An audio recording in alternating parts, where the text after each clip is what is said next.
Bharatiya Janata party సిద్ధంగా ఉందన్న విషయాన్ని మేము ఈ సందర్భంగా హెచ్చరిస్తున్నాం. దాంతోపాటు రైతు భరోసా సంబంధించి నిన్న రాష్ట్ర ముఖ్యమంత్రి గారికి లేఖ రాష్ట్రం మా కిసాన్ మోర్చా మా రాష్ట్ర అధ్యక్షులు రామచంద్ర గారి యొక్క ఆదేశం మేరకు కిసాన్ మోర్చా ఆధ్వర్యంలో కూడా ఆందోళన చెప్పడానికి వాళ్ళు ప్లాన్ చేస్తున్నారు. ఇప్పటికీ మొదటి విడత రైతు భరోసా అయ్యలే, రైతులు ఎదురు చూస్తున్నారు. రాష్ట్ర ముఖ్యమంత్రికి నోటి నుంచి వచ్చినటువంటి వ్యాఖ్యల మీద ఆయన మాట మీద ఆయనకే నమ్మకం లేదు. ఆయన నోటి ద్వారా వచ్చిన మాటను అమలు చేయాలన్న ఆలోచన సోయలేదు. మిర్యాలగూడ సభలో రైతు భరోసా వేస్తున్నాం, మున్సిపల్ ఎన్నికల అయిన వెంటనే రైతు భరోసా వేస్తున్నామని చెప్పి రాష్ట్ర ముఖ్యమంత్రి గారు ఆయన మిమిక్రేషన్ కాదు ఇది.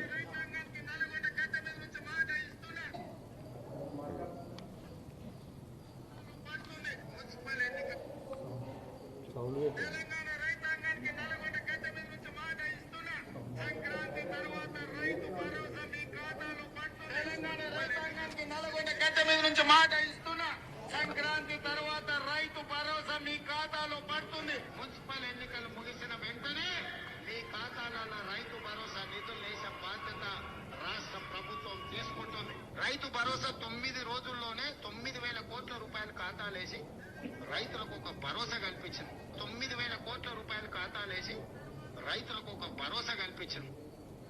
ఏం భరోసా కల్పించింది రాష్ట్ర ముఖ్యమంత్రి? మొదటి విడత ఇది అప్పులోడ్ ఎగ్గొడుతూ చూసిన ఒక ఇన్స్టాల్మెంట్ బ్యాంక్ కట్టడం ఏంటంటే ఒక ఇన్స్టాల్మెంట్ ఎగ్గొట్టి మళ్ళీ వాడిని ఖుషి చేయడానికి ఇంకో ఇన్స్టాల్మెంట్ ఇస్తాడు. ఇక ఈ రాష్ట్రపతికి అదే ఉండేది పరిస్థితి. ఫస్ట్ ఎగ్గొట్టి ఫస్ట్ ఇన్స్టాల్మెంట్ ఎగ్గొట్టిండు, సెకండ్ ఇచ్చిండు, ఇక మళ్ళీ ఇస్తలేడు. ఇప్పుడు ఇక మళ్ళీ ఇప్పుడు నెక్స్ట్ ఇయాల్సి వస్తుంది, 2 కలిపి ఇవ్వాల్సి వస్తుంది. ఇప్పుడు ఒకటి ఇస్తాడు. ఇక ఇచ్చి జెడ్పీటీసీ ఎంపీటీసీ ఎలక్షన్ అమ్మిస్తాడు. ఇప్పుడు ఓటర్స్ నమ్మించి ఇక మళ్ళీ జెడ్పీటీసీ ఎంపీటీసీ ఎలక్షన్ తర్వాత ఇస్తాడు. ఇక మళ్ళీ వాళ్ళ జోలి చేయరు. ఇక వాడి జోలి ఓడిగా మళ్ళీ అడిగా ఇదే కష్టంగా ఇస్తా అంటున్నాడు. ఇదే ఇస్తలేడు, ఇక మళ్ళీ ఇస్తాడని గ్యారంటీ ఉందా? కాబట్టి రైతులు ఇప్పటికే ఇబ్బంది పడుతున్నారు. 3 ఇన్స్టాల్మెంట్లు ఇవ్వాలి. ఇప్పుడు మొదటి ఎగ్గొట్టి ఇన్స్టాల్మెంటు, ఈ ఇన్స్టాల్మెంట్ ఇవ్వాలి, మళ్ళీ 2 నెలలు అయితే మళ్ళీ చూడే. ఈ 3 కలిపి 27,000 కోట్ల రూపాయలు ఇలా బడ్జెట్ రిలీజ్ చేయాలి రాష్ట్ర ముఖ్యమంత్రి.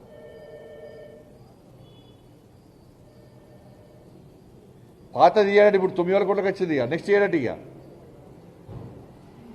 అంటే దాదాపు 60 నుంచి 65 లక్షల మంది రైతులు వాళ్ళు ఎదురు చూస్తున్నారు. దాని అనేక కోతలు పెట్టిండు. 5 ఎకరాల లోపల అన్నాడు, 2 ఎకరాలు అన్నాడు, అప్పుడు కౌలు రైతులకు ఇస్తున్నాడు. అన్ని కోతలు పెట్టి ఇలా రైతులు ఇబ్బంది పెట్టే ప్రయత్నం చేస్తే ఇవాళ రైతులు క్షమించిన విషయాన్ని ఇలా మేము హెచ్చరిస్తున్నాం. రైతు భరోసా వెంటనే ఇవ్వాలని చెప్పి రాష్ట్ర ముఖ్యమంత్రి గారు డిమాండ్ చేస్తున్నాం. రైతు భరోసా కనుక ఇవ్వకుంటే మా బసవ లక్ష్మణశ్రీ గారు రాష్ట్ర కిసాన్ మోర్చా అధ్యక్షులు మా రామచంద్ర గారు ఆల్రెడీ వారికి ఆదేశం ఇచ్చారు. కిసాన్ మోర్చా ఆధ్వర్యంలో ఆందోళన చేపట్టాలని చెప్పి వాళ్ళు ఏదో మీటింగ్ పెట్టుకున్నట్టు ఇంతకుముందు. కాబట్టి ఎట్టి బస్సులో ఈ రాష్ట్ర ప్రభుత్వం మెడలు వంచుడే రైతు భరోసా రైతుల ఖాతాలో వేసే వరకు కూడా వదిలిపెట్టే ప్రసక్తే లేదు. 3వ తారీఖు దీక్ష మీడియా ఇప్పుడు ఈ రాష్ట్ర ప్రభుత్వము ఇది కూల్చివేతల ప్రభుత్వం.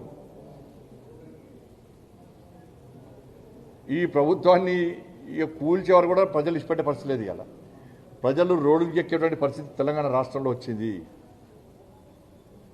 నరేంద్ర మోడీ గారేమో ప్రధానమంత్రి ఆవాస్ యోజన కింద ఇల్లు కట్టిస్తున్నాం. మేము నిర్మాణాలు చేపట్టే ప్రభుత్వం మాది, నిర్మాణాలు కూల్చివేసే ప్రభుత్వం కాంగ్రెస్ పార్టీ ప్రభుత్వం.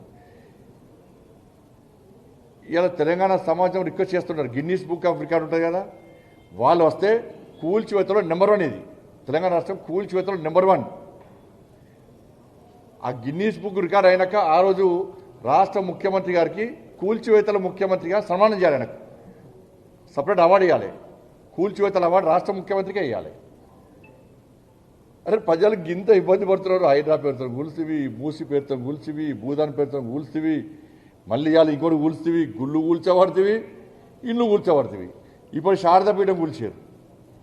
అటు పక్కన మైనింగ్ అది బిజినెస్ నడుస్తున్నది, మైనింగ్ దాటి పక్కన అది కూల్చారు. ఇటు పక్కన వక్ బోర్డు ఉన్నది, అది కూల్చారు. కానీ శారదాపీఠ మాత్రం కూల్చేస్తారు. వాళ్ళు కొనుక్కున్నది అది. అటు పక్కన కాంగ్రెస్ పార్టీకి సంబంధించిన నాయకుల దగ్గర మైనింగ్ అంతా నడుస్తుంది, అది దాని జోలికి కోరు. ఇటు పక్కన వక్ బోర్డు భూమి, దాని జోలికి కోరు. శారదాపీఠ మాత్రం కూల్చేస్తారు. దేవాలయాలు కూలుస్తున్నారు, దేవాలయాలు దాడులు జరుగుతున్నాయి, ఇల్లు కూలుస్తున్నారు, పేదోళ్ళు ఏడుస్తున్నారు. పాపం వట్టిన పోదు. రాష్ట్ర ముఖ్యమంత్రి పేదోళ్ళు ఏడుస్తున్నారంటే ఎంత వ్యంగ్యంగా నవ్వుకుంటా, బా ఏం రాక్షసానం పోతుంటే రాష్ట్ర ముఖ్యమంత్రి గారు గ్రేట్. నిజంగా రాష్ట్ర ముఖ్యమంత్రి గారు ఏం టెన్షన్ లేదని పాపం. ఒక కష్టపడి అప్పో సప్పో చేసి ఒక్క రేకుల షెడ్ వేసుకున్న వ్యక్తే వాళ్ళ గుండె వలిగేటట్టు ఏడుస్తాడు, బాధపడతాడు. దానికి ఒక గృహప్రవేశం చేస్తాడు. ఆ కట్టుకున్నది ఫస్ట్ పునాది పోసాక సంతోషం, కొంచెం గ్రౌండ్ లెవెల్ లేచాక సంతోషం, అబ్బా నా ఇల్లు కట్టుకుంటున్నా.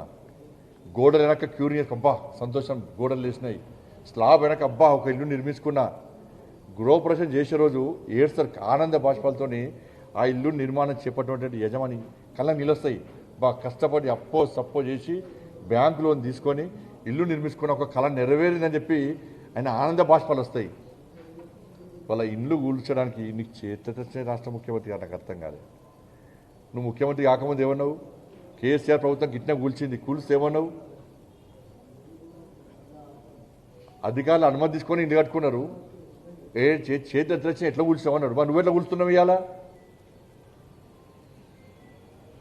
పేదోళ్ళ ఇల్లు ఎట్లా కూల్చింది, చేతి ఎట్లా వస్తున్నాయి నీకు?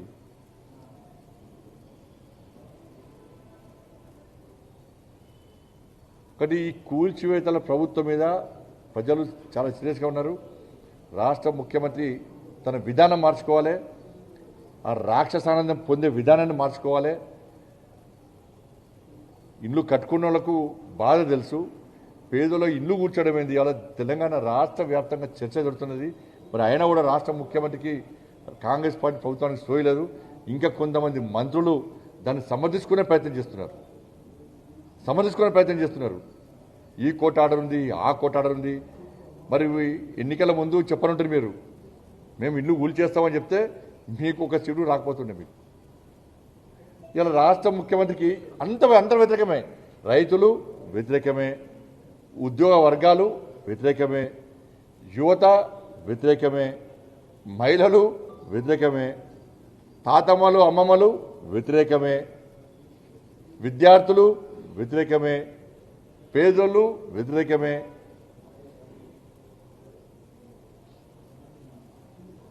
పూర్తిగా కాంగ్రెస్ పార్టీ పూర్తి వ్యతిరేకత ఉంది.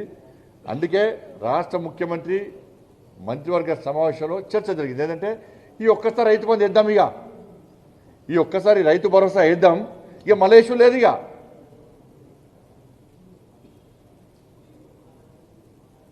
క్యాబినెట్లో ఇలా రాష్ట్ర ముఖ్యమంత్రి గారు మిర్యాలగూడలో చెప్పిండు, మున్సిపల్ ఎలక్షన్ తర్వాత ఇస్తాను చెప్పని. నిన్న జరిగిన క్యాబినెట్లో రైతు భరోసా గురించి ఎందుకు చర్చించలే? ఇంటర్నల్ మంత్రుల రాష్ట్రంలో ఎందుకు మాట్లాడుతున్నాడు? రైతు భరోసా గురించి క్యాబినెట్లో చర్చ ఎందుకు జరగలే? క్యాబినెట్లో చర్చించారు, ఇప్పుడు మంత్రులు మించి మాట్లాడతారు. నేను రైతాంగానికి అప్పీల్ చేస్తున్నా, ఈ ఒక్కసారే జెడ్పీటీసీ ఎంపీటీసీ ఎన్నికల్లో గెలవడానికి ఈ ఒక్కసారి వేస్తాడు. ఇక మళ్ళీ అడిగా ఈ ఎన్నికల్లో కాంగ్రెస్ పార్టీ గుణపాఠం చెప్పండి, రిపోర్ట్లు పోతాయి. ఎమ్మెల్యేలు మంత్రులు అందరూ ముఖ్యమంత్రి గారిని తిరగబడతారు. ఇవాళ రైతు భరోసా వేయకపోవడం వలన, రైతులు ఇబ్బంది పెట్టడం వల్లనే ఇవాళ మేము జెడ్పీటీసీ ఎంపీటీసీ ఎన్నికల్లో ఓడిపోయినాం. ఇప్పటికైనా రైతు భరోసా రెగ్యులర్గా వేయండి అని చెప్పి ఇవాళ మంత్రులు ఎమ్మెల్యేలు ముఖ్యమంత్రి గారి మీద ఒత్తిడి తేవాలంటే జెడ్పీటీసీ ఎంపీటీసీ ఎన్నికల్లో కాంగ్రెస్ పార్టీకి గుణపాఠం చెప్పాలి. ఇలా రైతు భరోసా వేసి మా తాకిడి తట్టుకోలేక మా భయానికి రైతు భరోసా వేయాలి. వేసినా కూడా మీరు ఓటేకారు. ఈ ఒక్కసారి వేస్తారు మళ్ళీ మీరు ఓడగొడితే మేము కూడా బయటకు ఇలా భారతీయ జనతా పార్టీ గెలిచింది, మేము రైతు భరోసా గురించి కొట్లాడడం కాబట్టి గెలిచిందని చెప్పి ఇలా ముఖ్యమంత్రి భయపడి రైతు భరోసా ఇస్తాడు. కాంగ్రెస్ పార్టీ ఎమ్మెల్యేలు